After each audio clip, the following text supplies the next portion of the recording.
Até agora, nesse capítulo, nós vimos detalhadamente como a história do eletromagnetismo se desenvolveu e conseguimos dar significados físicos profundos a inúmeros fenômenos observados até então. Agora que alguns desses conceitos, como cargas, campos e as próprias leis de Maxwell, estão mais claras, nós podemos partir para algumas outras ideias que serão importantes quando discutirmos as aplicações práticas do eletromagnetismo. Mas antes disso, um pequeno resumo. O eletromagnetismo é basicamente o estudo dos campos eletromagnéticos, de como eles são criados e de como eles mudam com o tempo. Se nós sabemos qual é o campo eletromagnético, nós sabemos quais forças vão atuar em partículas carregadas eletricamente. E então nós poderemos usar as leis de Newton para calcular como essas partículas se movem. Vocês devem lembrar que no capítulo 3 desse curso eu falei sobre um importante conceito na física chamado trabalho. O trabalho nada mais é do que a energia necessária para se deslocar um objeto de um ponto a outro no espaço, dada uma força atuando sobre ele. Acontece que no contexto do eletromagnetismo, o conceito de trabalho também é extremamente útil e nós podemos usá-lo para definir algo bem conhecido no nosso dia a dia, que é a tensão elétrica, também chamada de diferença de potencial ou voltagem. Mas antes disso, vamos entender um pouco melhor o que é o trabalho no contexto da eletroestática. Vamos pensar no seguinte: imagine que você tem uma carga elétrica em cada uma das suas mãos. O que vai acontecer se você tentar aproximar essas cargas? Se elas tiverem sinais diferentes, nós já sabemos que surgirá uma força atrativa entre elas. Então vai ser muito fácil deixar essas cargas bem próximas, quase como se elas fossem dois ímãs com polos diferentes. Só que quando essas cargas possuírem sinais iguais, o efeito contrário acontece, tornando essa aproximação muito mais difícil, como em dois ímãs com polos iguais. Percebam que naturalmente a ideia de fácil ou difícil está ligada com a energia que nós precisamos gastar para vencer a atuação da força elétrica e aproximar ou separar essas duas cargas. Mas gastar energia é realizar trabalho. No caso de cargas que se atraem, nós precisamos realizar menos trabalho do que no caso em que as cargas se repelem. E essa é a interpretação do trabalho eletrostático. Você pode pensar nele como a energia que nós precisamos gastar para aproximar ou afastar cargas, sendo que existe uma força elétrica ou um campo atuando sobre elas. Vamos ilustrar isso com a ideia de linhas de força que Faraday desenvolveu para entender os campos elétricos e magnéticos. Vamos imaginar que nós temos uma partícula carregada em algum lugar distante, gerando um campo elétrico. Como sabemos o campo elétrico, nós sabemos a força que vai atuar sobre a partícula a cada instante. Se quisermos saber a variação de energia ou trabalho necessária para mover uma carga através desse campo, nós temos que levar em conta cada instante da trajetória entre os pontos A e B. Essa força é dada pelo campo elétrico representado pelas linhas de campo. A conta não é necessariamente fácil, mas uma vez que nós calculamos o trabalho de mover uma partícula carregada através do campo elétrico, nós sabemos a variação de energia. E essa variação de energia está associada com o potencial eletrostático do campo, que representa quanto potencial o campo tem para realizar trabalho em uma partícula. O importante sobre potencial eletrostático é o seguinte: ele representa a capacidade de um campo de realizar trabalho, isso é, de mudar a energia de partículas carregadas. O potencial é como pegar a variação de energia e tirar a dependência da carga sendo movida. E isso nos diz quanto trabalho o campo consegue fazer caso uma partícula seja afetada por ele. O potencial é uma quantidade só do campo. E energia é uma quantidade da partícula sendo afetada pelo campo. Essa diferenciação é muito importante. A diferença de potencial é uma quantidade determinada entre dois pontos de um campo elétrico. E a diferença de energia potencial está associada com o movimento de uma partícula. E aqui só uma pequena curiosidade. Se vocês estão se perguntando por que as partículas se movem, se o nome do que nós estamos vendo é eletroestática, é porque nós estamos nos referindo ao campo elétrico. Ele não muda. E também confia em mim, as contas em eletrodinâmica ficam bem mais complicadas. Nós observamos na natureza que as cargas elétricas positivas livres sempre tendem a se mover para a região de menor potencial, enquanto as cargas elétricas negativas tendem a se mover para de maior potencial. E isso é basicamente um princípio da natureza de minimizar energia para campos elétricos e cargas. Essas observações nos permitiram desenvolver uma equação matemática que relaciona de uma maneira bem simples as ideias de trabalho e diferença de potencial. O trabalho necessário para mover uma partícula carregada entre dois pontos é a diferença de potencial entre os dois pontos vezes a carga da partícula. Essa equação nos diz que o trabalho ou energia necessária para se mover uma carga Q ao longo da trajetória AB é simplesmente igual à diferença de potencial entre esses dois pontos. E mais, ela independe do caminho que você escolher para fazer esse trajeto. Ou seja, a partícula pode dar uma volta na Lua antes disso se quiser, mas o trabalho eletrostático realizado só depende do ponto inicial e final do movimento,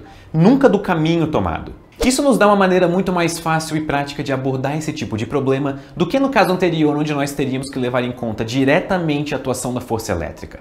Energias são grandezas associadas a partículas, e potenciais são grandezas associadas aos campos. Como vocês podem ver, o conceito de potencial e energia potencial são muito úteis na física como um todo. E eles também aparecem na mecânica e termodinâmica, dois dos capítulos que nós já falamos. Ou seja, se uma partícula de carga positiva vai de uma região de potencial alto para outra de potencial baixo, trabalho foi realizado pelo campo sobre a partícula. Tanto o campo elétrico quanto o potencial diminuem conforme nos afastamos da fonte do campo. O potencial elétrico diminui diretamente com a distância. 2 vezes mais longe significa 2 vezes menos potencial. E isso é diferente da força entre cargas, que cai com o quadrado da distância. Vamos imaginar o seguinte. Nós temos uma carga parada gerando um campo elétrico, que nós sabemos que é radial. Ou seja, as linhas de campo saem da carga de forma uniforme ao redor dela. E o que determina a intensidade do campo, ou o potencial, é a distância até essa carga. Isso significa que se nós desenharmos várias circunferências ao redor dessa carga, estamos definindo regiões onde, em qualquer ponto sobre elas, a intensidade do campo elétrico é a mesma. Como o potencial elétrico também decai radialmente, isso significa que essas regiões também possuem potenciais elétricos constantes e por esse motivo, na física, nós chamamos elas de superfícies equipotenciais. E essas aparecem em todos os cantos em livros sobre eletromagnetismo.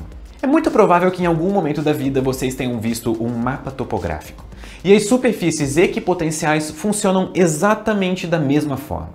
Num mapa desse tipo, nós utilizamos linhas para descrever superfícies de mesma altitude, que em termos de física, se você parar para pensar, nada mais são do que superfícies equipotenciais do ponto de vista do potencial gravitacional. Afinal, a força da gravidade só depende da altura. Então podemos fazer gráficos similares representando a intensidade de campos elétricos. Além disso, nós podemos extrair diversas outras informações destes mapas. Percebam que no caso de um mapa topográfico, linhas muito próximas indicam mudanças bruscas na altitude. De maneira análoga, no nosso caso, as linhas próximas indicam mudanças bruscas na intensidade do campo elétrico. Mas o que essas superfícies equipotenciais têm de tão interessante em todo esse contexto de trabalho eletrostático? Bom, vamos voltar ao nosso campo elétrico radial, formado por uma carga positiva no centro da tela. Novamente, os círculos ao redor da carga representam as regiões com o mesmo potencial elétrico, que são as regiões equipotenciais. Nós vamos adicionar uma segunda carga elétrica negativa no sistema, mas com carga total bem menor do que a carga que gera o campo. E isso é importante porque dessa forma nós não precisamos nos preocupar em como essa carga vai distorcer o campo original. Essa carga vai estar sob o nosso controle, ela não vai se mover livremente. Vamos supor que a carga começa no círculo de potencial mais interno. Se movemos a carga numa linha para fora, ela vai de uma região de maior potencial para uma de menor potencial. Usando a fórmula que associa trabalho à diferença de potencial, o trabalho é positivo. Ou seja, nós temos que realizar trabalho para fazer esse movimento. Ou seja, afastar a carga negativa da carga positiva toma esforço, como nós esperávamos. Agora vamos fazer um segundo movimento. Ao invés de afastarmos a partícula do centro, nós vamos mover ela ao redor do círculo equipotencial. Ou seja, vamos simplesmente mover ela, 180 graus ao redor do centro, mantendo a distância dela sempre a mesma. Quanto trabalho nós realizaremos aqui? Bom, o potencial inicial e final são os mesmos, então o trabalho é nulo. Logo, mover a partícula desse jeito não toma esforço. E isso sempre vale. Mover partículas em uma região equipotencial não custa nada. Ou seja, o entendimento de regiões equipotenciais pode se tornar interessante se nós quisermos investigar dispositivos elétricos mais a fundo e como podemos usá-los na prática em equipamentos elétricos. Por exemplo, um condutor elétrico é um material que se torna uma região equipotencial. A diferença de potencial entre 2 pontos de um fio de cobre é muito próxima de zero, e por essa razão as cargas podem se mover quase que livremente no fio condutor. Ou seja, nós podemos mover cargas elétricas que podem realizar trabalho quase que de graça. Ou de outra forma, equipotenciais são a forma mais eficiente de se mover cargas elétricas. Mas cargas elétricas podem ser utilizadas para realizar trabalho. Então, eletricidade é o fenômeno natural perfeito para manipular energia e trabalho em longas escalas. E é por isso que a eletricidade é tão revolucionária. É por isso que nós cobrimos o nosso planeta com fios condutores que ligam o trabalho realizado por água caindo na usina de Itaipu até a sua casa. E é esse mesmo trabalho transportado por fios condutores que carregam o seu celular. E de forma geral, tudo que dispositivos elétricos fazem é mover cargas através de diferenças de potencial, muitas vezes através de materiais que têm efeitos úteis. E antes de encerrar nossa conversa sobre trabalho, nós ainda temos que discutir mais uma coisa. Ao longo desse vídeo nós vimos várias características do trabalho realizado por uma força elétrica. Porém, onde entra a força magnética nessa história toda? Afinal, não que eu esteja querendo insinuar algo, mas esse capítulo inteiro recebeu o nome de eletromagnetismo. No vídeo anterior, nós vimos que existe uma diferença fundamental entre a atuação da força elétrica e magnética. Vamos imaginar o seguinte. Nós temos um plano com uma partícula carregada se movendo sobre a ação de um campo magnético. E já sabemos que vai surgir uma força magnética atuando sobre ela com direção dada pela regra da mão direita. Basicamente, a força magnética vai apontar para fora do plano em que a partícula se move. Notem que, devido à relação entre força e velocidade, essa partícula entrará em movimento circular e essa força magnética será sempre perpendicular à direção de movimento. Isso é muito interessante, porque isso nos mostra que o trabalho realizado pela força magnética é sempre zero. Ou seja, ela não coloca objetos em movimento, mas altera sua trajetória sem gasto de energia caso elas já estejam em movimento. Ou seja, forças magnéticas não realizam trabalho.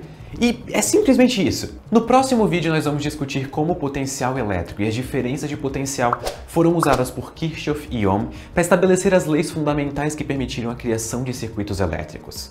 E nós também vamos discutir o fenômeno de resistividade que as cargas elétricas sofrem ao percorrer um circuito e como isso nos leva ao famoso efeito Joule, que nos permitiu desenvolver as primeiras lâmpadas incandescentes, além de diversos outros equipamentos elétricos e eletrônicos.